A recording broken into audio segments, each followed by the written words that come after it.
Hello friends, आज की video में हम लोग डिटेल में डिस्कस करेंगे एक बहुत ही इंपॉर्टेंट टॉपिक जिसका नाम है चार्टर एक्ट 1813, जिसे ब्रिटिश पार्लियामेंट ने पास किया था ईस्ट इंडिया कंपनी के चार्टर को अगले 20 सालों के लिए रिन्यू करने के लिए।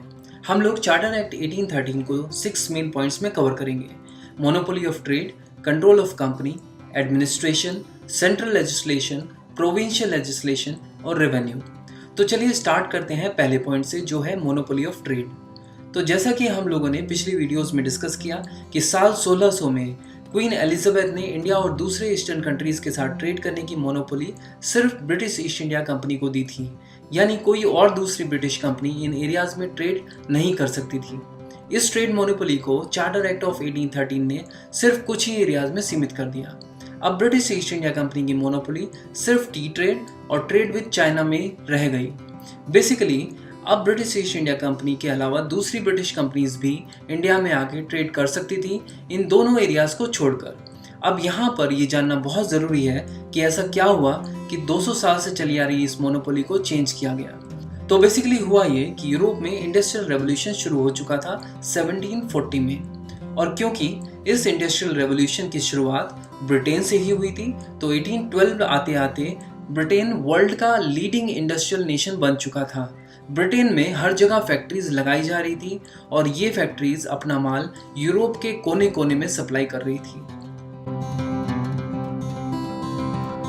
बट वहीं दूसरी तरफ नेपोलियन एक के बाद एक यूरोपियन कंट्रीज को एक्वायर करते जा रहा था, और अब उसका टारगेट था ब्रिटेन। नेपोलियन ने ब्रिटेन को वीक करने के लिए, ब्रिटेन को इकोनॉमिक डैमेज पहुंचाने के लिए एक डिक्री या फिर बोलें कि एक ऑर्डर पास किया, जिसे कॉन्टिनेंटल ब्लॉकेड या कॉन्टिनेंटल सिस्टम भी कहा जाता है। ऑर्डर ये था कि कोई भी यूरोपियन कंट्री ब्रिटिशर्स के साथ ट्रेड नहीं करेगी, ना इंपोर्ट ना एक्सपोर्ट। बेसिकली ब्रिटिशर्स के एक्सपेंसिव ट्रेड होते थे स्पेन और रशिया के साथ, और क्योंकि नेपोलियन ने उन्हें ऑलरेडी इन्वेड कर लिया था, तो ब्रिटिशर्स के साथ यूरोपियन ट्रेड बंद हो गया। नेपोलियन की इस पॉलिसी ने ब्रिटेन के मर्चेंट्स को हिला के रख दिया। अब उनके पास कोई भी रास्ता नहीं बचा था। बेसिकली यूरोप के साथ जो भी ट्रेड लिंक्स थे वो तो नेपोलियन की वजह से खत्म हो गए, और इंडिया और दूसरे ईस्टर्न कंट्रीज के साथ ट्रेड करने के रास्ते में तो पहले से ही पत्थर पड़े हुए थे, क्योंकि वहां तो पहले से ही ब्रिटिश गवर्नमेंट ने सिर्फ ब्रिटिश ईस्ट इंडिया कंपनी को मोनोपोली दे रखी थी।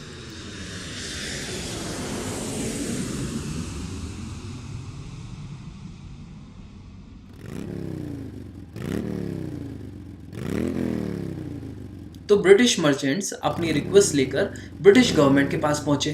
ब्रिटिश गवर्नमेंट ने उन्हें गौर से देखा, उनकी बात सुनी और फाइनली उन पर तरस आ गया, और इस तरह ब्रिटिश गवर्नमेंट ने ब्रिटिश ईस्ट इंडिया कंपनी की मोनोपोली को चेंज किया। इससे ब्रिटिश मर्चेंट्स भी खुश हो गए।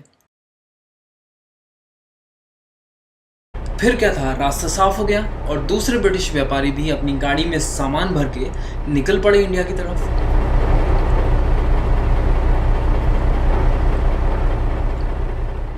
और ब्रिटिश ईस्ट इंडिया कंपनी भी इस बात पर राजी होगी कि कम से कम टी ट्रेड और चाइना के साथ ट्रेड लिंक्स में मोनोपोली अभी भी कायम है। लेकिन इससे इंडियन इंडस्ट्रीज को बहुत नुकसान पहुंचा, क्योंकि अचानक से बहुत सारे ब्रिटिश प्रोडक्ट्स इंडिया में आने शुरू हो गए। हमारे Indian products in factory made products के सामने फीके पड़ गए।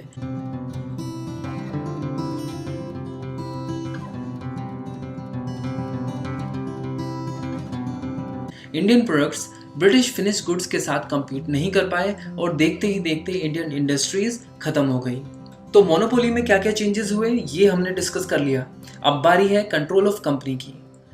कंट्रोल ऑफ कंपनी में अभी भी political power board of control के हाथ में है, और commercial power court of directors के हाथ में है। यानी यहाँ पर कोई भी चेंजेस चार्टर एक्ट 1813 ने नहीं किया। अगर एडमिनिस्ट्रेशन की बात करें तो सब कुछ same. Governor of Madras and Bombay report करेंगे गवर्नर जनरल ऑफ बंगाल को, और गवर्नर जनरल की काउंसिल में 3 मेंबर्स होंगे। तो बिल्कुल वैसा ही है जो हमने पिट्स इंडिया एक्ट में डिस्कस किया, यानी चार्टर एक्ट 1813 ने यहाँ पर कोई भी चेंजेस नहीं किए। चलो ठीक है, नेक्स्ट पॉइंट है सेंट्रल लेजिस्लेशन। यहाँ पर भी सेम चीजें कंटिन्यू की गई, मतलब कोई भी लॉ बनाना हो तो decision governor general in council की मेजोरिटी वोटिंग से होगा, और अगर 2-2 से टाई हुआ तो गवर्नर जनरल के पास वीटो पावर अभी भी है। इसके अलावा प्रोविंशियल लेजिस्लेशन में भी कोई चेंजेस नहीं हुए, सब कुछ वैसा ही है जो हमने पिट्स इंडिया एक्ट में डिस्कस किया। अब बात आती है रेवेन्यू की, तो यहाँ पर एक बड़ा चेंज देखने को मिला चार्टर एक्ट 1813 के द्वारा। अब तक क्या होता था कि रेवेन्यू चाहे कमर्शियल ट्रेड से जनरेट हो रहा है या दूसरे पॉलिटिकल रीजंस की वजह से, जैसे कि वॉर्स या फिर टैक्स की वसूली से, हर तरह के रेवेन्यू को एक ही जगह पर जोड़ा जाता था, एक ही जगह पर उसकी गिनती की जाती थी। चार्टर एक्ट 1813 में रेवेन्यू को सेपरेट कर दिया, मतलब कमर्शियल ट्रेड से मिलने वाला रेवेन्यू अलग और ब्रिटिश पोजेशन से जो टैक्स कलेक्ट हो रहा था वो अलग। तो बेसिकली यहाँ पर चार्टर एक्ट 1813 ने control of company, Indian administration, central legislation या फिर प्रोविंशियल लेजिस्लेशन में कोई भी चेंजेस नहीं किए। जैसा चल रहा था वैसा ही चलता रहा। इन सब पॉइंट्स के अलावा चार्टर एक्ट ऑफ 1813 ने कुछ और इम्पोर्टेंट चेंजेस भी किए, जैसे अब से ईस्ट इंडिया कंपनी को हर साल 1 लाख रुपए इंडियंस की एजुकेशन पर खर्च करना ज़रूरी हो गया। इस पैसे से भारत के लोगों के लिए स्कूल्स बनाए गए, अच्छे टीचर्स लाए गए और किताबें दी गई। एक और बड़ा चेंज जो चार्टर एक्ट ऑफ 1813 ने किया वो ये कि कोर्ट्स को ज़्यादा पावर दी गई। पहले सिर्फ इंडियंस को कन्विक्ट कर पाते थे, अब यूरोपियंस जो इंडिया में रहते हैं वो भी कोर्ट्स के दायरे में आ गए।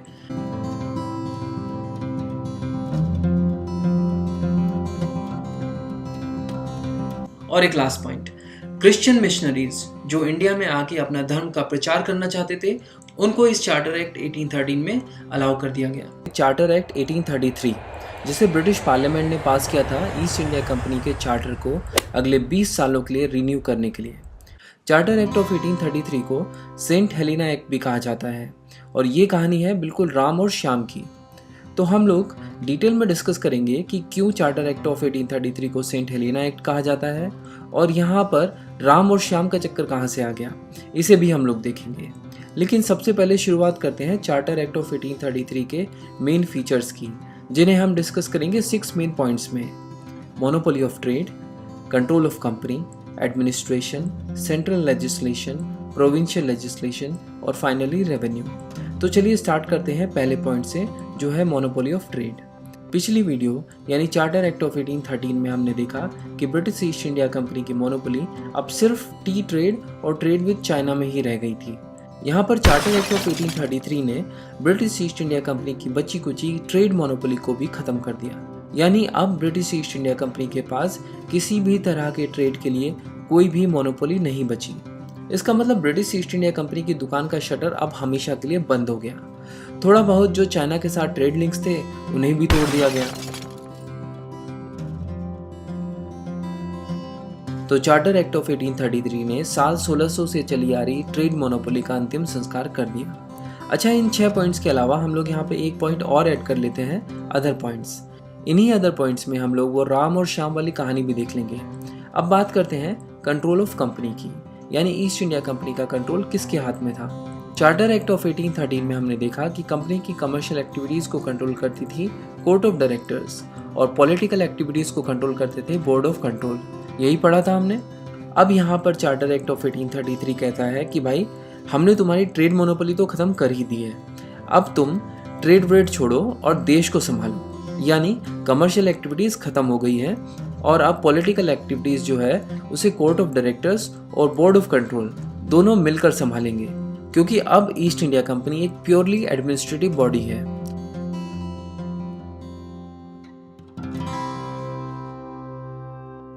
नेक्स्ट पॉइंट है एडमिनिस्ट्रेशन। अब इसे तो आप पहचानते ही होंगे, यह है बंगाल टाइगर। और इस बंगाल के टाइगर पर आप देख सकते हैं governor general of Bengal. Charter act of 1833 ने एक चेंज किया और वो ये कि गवर्नर जनरल ऑफ बंगाल को गवर्नर जनरल ऑफ इंडिया बना दिया। और आलिया भट्ट ने भी इसको टिक किया, क्योंकि पहला गवर्नर जनरल ऑफ इंडिया था बेंटिक, लॉर्ड विलियम बेंटिक।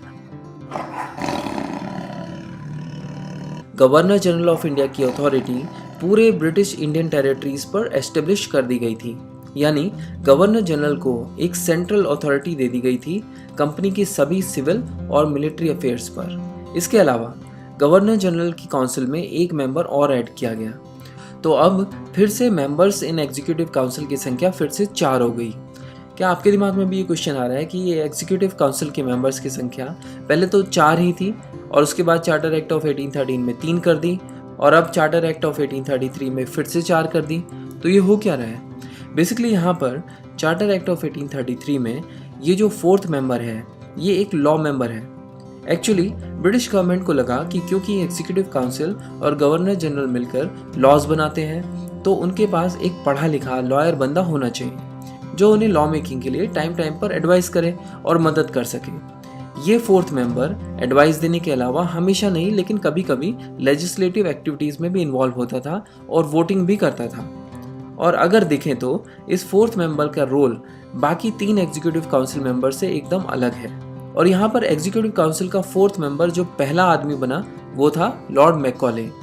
अब बात करते हैं सेंट्रल लेजिस्लेशन की। यहाँ पर प्रोविंशियल लेजिस्लेचर को खत्म कर दिया गया, मतलब अब पूरे ब्रिटिश इंडियन टेरिटरीज के लिए लॉज बनाने की जिम्मेदारी दी गई गवर्नर जनरल ऑफ इंडिया और उसकी काउंसिल को। यानी मद्रास प्रेसिडेंसी और बॉम्बे प्रेसिडेंसी के लिए गवर्नर जनरल ऑफ इंडिया और उसकी काउंसिल ही लॉ बनाएगी। ऐसा इसलिए किया गया क्योंकि बहुत सारे मामलों में ये तय कर पाना मुश्किल हो रहा था कि कौन सा लॉ माने कौन सा नहीं।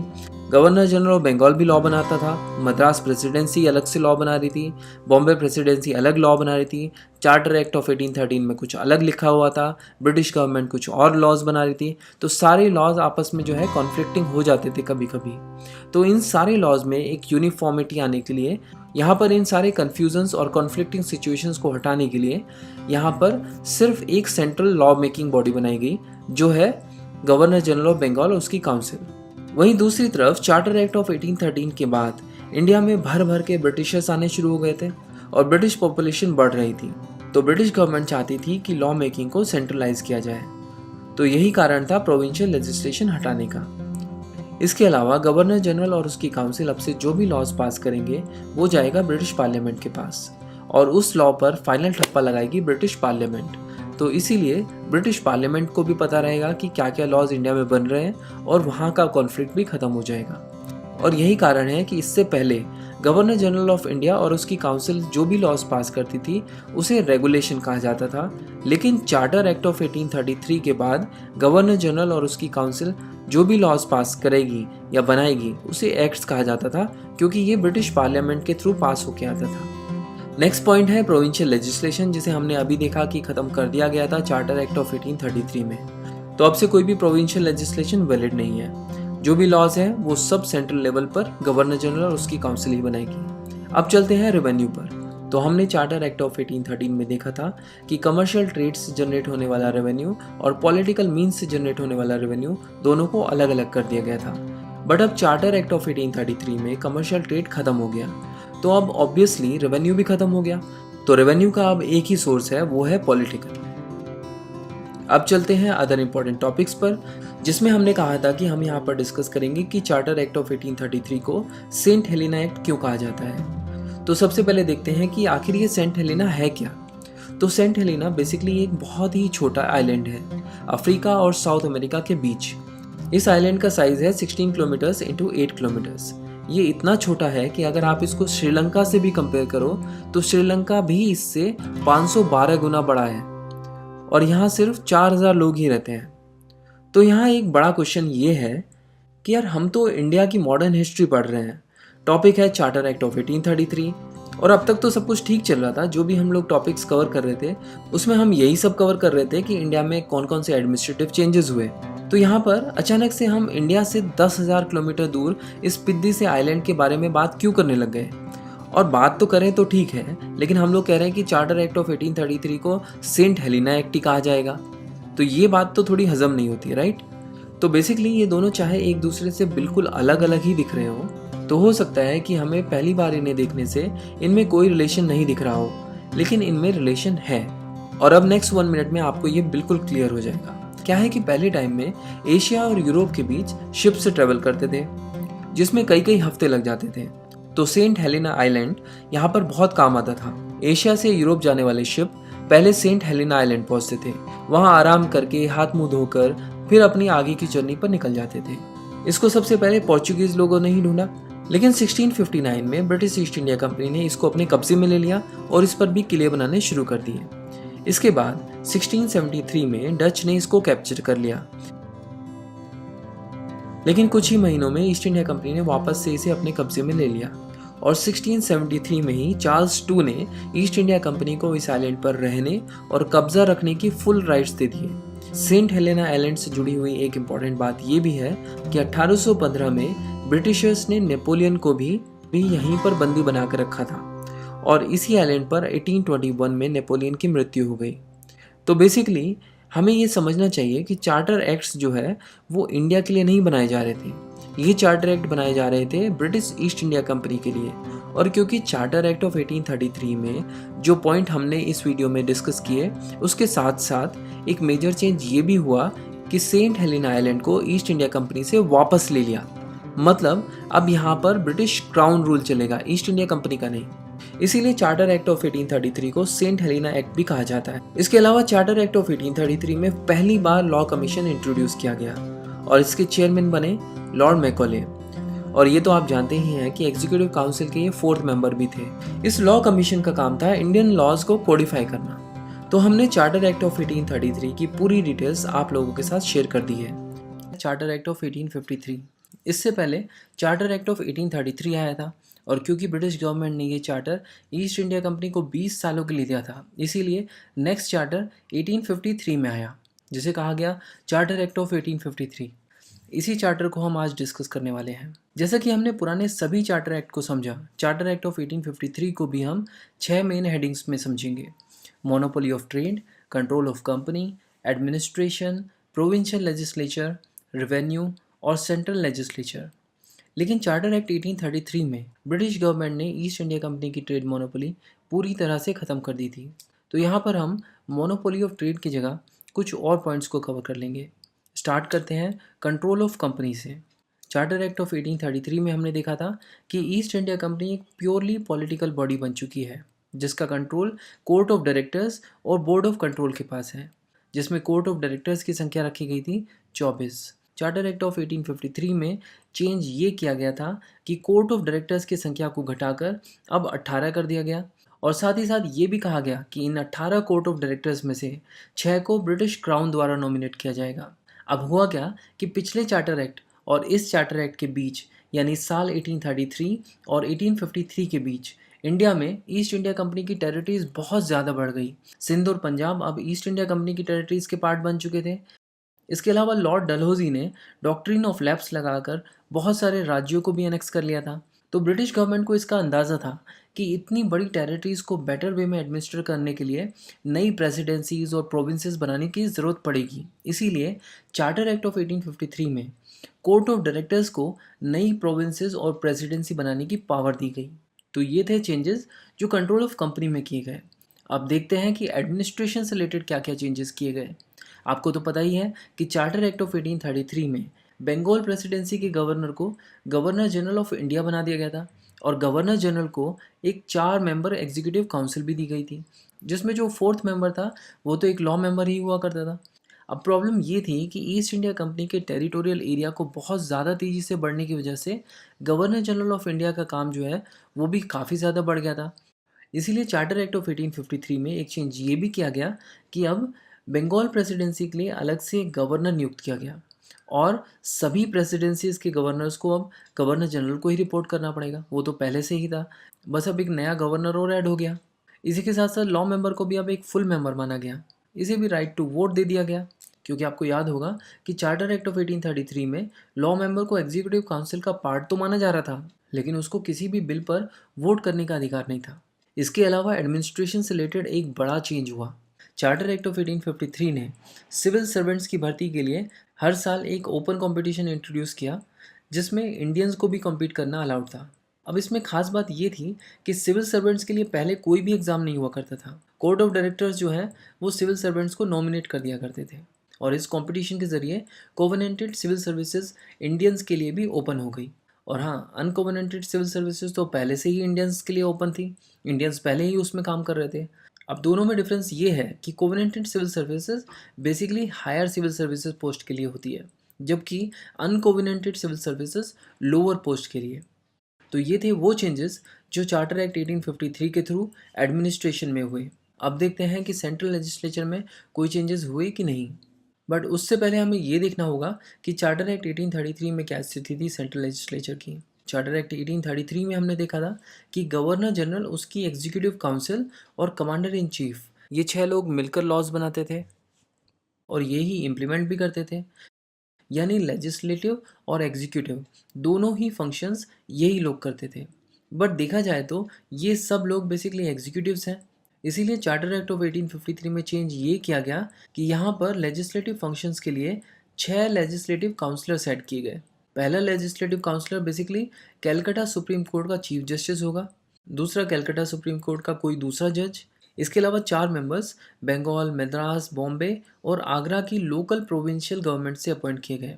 तो ये भी पहली बार ही हो रहा था कि सेंट्रल लेजिस्लेटिव काउंसिल में लोकल रिप्रेजेंटेशन पॉसिबल हो पाया। अब ये जो 6 लेजिस्लेटिव काउंसलर्स हैं और ये 6 एग्जीक्यूटिव्स, यानी टोटल 12 लोग मिलकर लेजिस्लेटिव फंक्शंस के लिए रेस्पॉन्सिबल थे और ये 12 लोग मिलकर एक मिनी पार्लियामेंट की तरह फंक्शन करते थे। तो आप देख सकते हैं कि पहली बार एग्जीक्यूटिव और लेजिस्लेटिव फंक्शन को सेपरेट कर दिया गया। तो आपने देखा कि सेंट्रल लेजिस्लेचर में क्या क्या चेंजेस किए गए। और जहाँ तक बात है प्रोविंशियल लेजिस्लेचर की, तो आपको पता ही है कि चार्टर एक्ट 1833 में लॉ मेकिंग को सेंट्रलाइज कर दिया गया था और चार्टर एक्ट 1853 में भी इसमें कोई बदलाव नहीं किया गया। अभी भी लॉ मेकिंग सेंट्रल लेजिस्लेचर के थ्रू ही हो रही थी, प्रोविंस लेवल पर नहीं। मतलब सिंपली बोल सकते हैं कि प्रोविंशियल लेजिस्लेचर एग्जिस्ट ही नहीं कर रहा था। अब देखते हैं रेवेन्यू से रिलेटेड एक्चुअली यहाँ पर चार्टर एक्ट 1853 में कोई चेंजेस नहीं हुआ। जैसे कि आपने चार्टर एक्ट 1833 में देखा होगा कि ईस्ट इंडिया कंपनी के जितने भी ब्रिटिश पोजेशन थे इंडिया में, उसके अलावा जो सॉल्ट टैक्स है, यही 2 सोर्सेज थे और ये कंटिन्यू रहे। अब बात करते हैं अदर पॉइंट्स की। आपको पता है कि इससे पहले जो भी चार्टर एक्ट्स थे उनमें एक टाइम लिमिट दी गई थी। जैसे कि चार्टर एक्ट 1833, ये चार्टर ब्रिटिश गवर्नमेंट ने ईस्ट इंडिया कंपनी को 20 सालों के लिए दिया था, जबकि चार्टर एक्ट 1853 में ऐसी कोई भी एंड डेट मेंशन नहीं थी। और इसके अलावा जिस तरह के चेंजेस चार्टर एक्ट 1853 में किए गए थे, इससे ये कयास लगाया जा रहा था कि ब्रिटिश गवर्नमेंट अब किसी भी समय इंडिया में कंपनी रूल को एंड कर सकती है। इंडिया का पूरा कंट्रोल अपने हाथ में लेने की तैयारी चल रही थी। तो ये था चार्टर एक्ट 1853।